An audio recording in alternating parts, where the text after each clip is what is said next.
মামুন আজকে মেরে আমার চেহারা কি বানাই দিছে। মারবে না, 5 তলা বাড়ি লিখে দিতে গেছে, আপনি দেননি।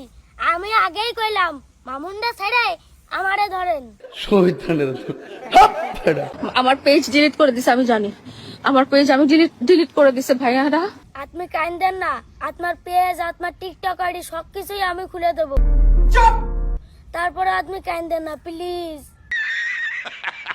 এই দেখেন, মদ খেয়ে আমার চেহারা আমি চিনতে পারতেছি না, রাস্তায় বসে আছি। ফকিন্নিরা বানাইছেন কোটিপতি, ফকিন্নিরা বানাইছেন আপনার হাসবেন্ড, ফকিন্নিরা বানাইছেন মদখোর।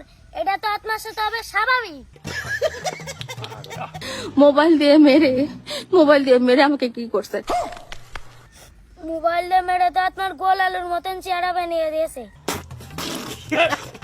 আপনারা কেউ স্ক্রিন রেকর্ড করে ফেলেন, আমি রাস্তায় বসে আছি। স্ক্রিন রেকর্ড না, আমি আপনার পুরো ভিডিওটাই ডাউনলোড করে রেখেছি। এটা মোবাইল দিয়ে মেরে আমার চেহারা কি করে দিছে? আমার পেজ, আমার টিকটক, আমার সবকিছু ডিলিট করে দিছে। মদ খেয়ে মাথা লয়ে আজকে এগুলো করছে। আরে আমার খুব কষ্ট লাগতেছে। শেষ বেশ মদ করাই কোটিপতি বানালেন। खत्म। আপনারা কেউ স্ক্রিন রেকর্ড করেন, কারণ আমার পেজ নাই, আমি জানি আপনাদেরকে বলতে পারবো না। আমি বাড়িধারা টিউএচএসে আছি, আমি 999 কল দিছি। আমাকে ক্যান্টনমেন্ট থানায় যখন কানেক্ট করে দিচ্ছে, ক্যান্টনমেন্ট থানা বলছে যে আমরা আসতে পারবো না, এখানে আসতে পারমিশন লাগে। এত রাতে কে পারমিশন দিবে?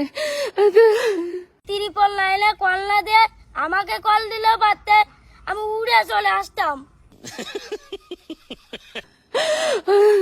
আমার মুখে দেখেন পুরো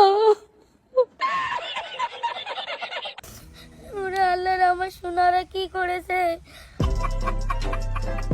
ফকিন্নি মামুন, তুই এটা কি করলি? আমার নেক্সট ইচ্ছা ছিল লাইলার কাছ থেকে 5 তলা বাড়িটা আমি লিখে নেব। নিকাল লাউড়ে। আমাকে যখন মামুন গাড়িতে রাস্তায় মারতেছিল, আশেপাশে মামুনের 2টা বন্ধু ছিল, হেলাল আর জুবায়ের, যাদের কথা আমি আগেও বলছিলাম। ইভেন কালকে দুপুরে ওরা আমার বাসায় ভাত খেয়ে গেছে। তুমি আর বেঈমান বন্ধুকে না খাইয়ে আমাকে খাওয়ালেও পারতে, আমি তোমার সর্বদা খেয়াল রাখতাম।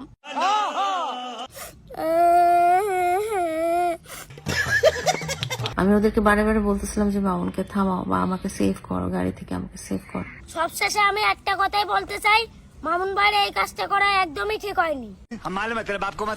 এর আগের বারও বলছিলাম যে আমি এদেরকে ভাইয়ের মতো দেখছি, কিন্তু একটা জিনিস খেয়াল করলাম, মামুন যখন আমাকে এভাবে অ্যাসল্ট করতেছিল, ওরা দুজন কেউ আগে আসেনি।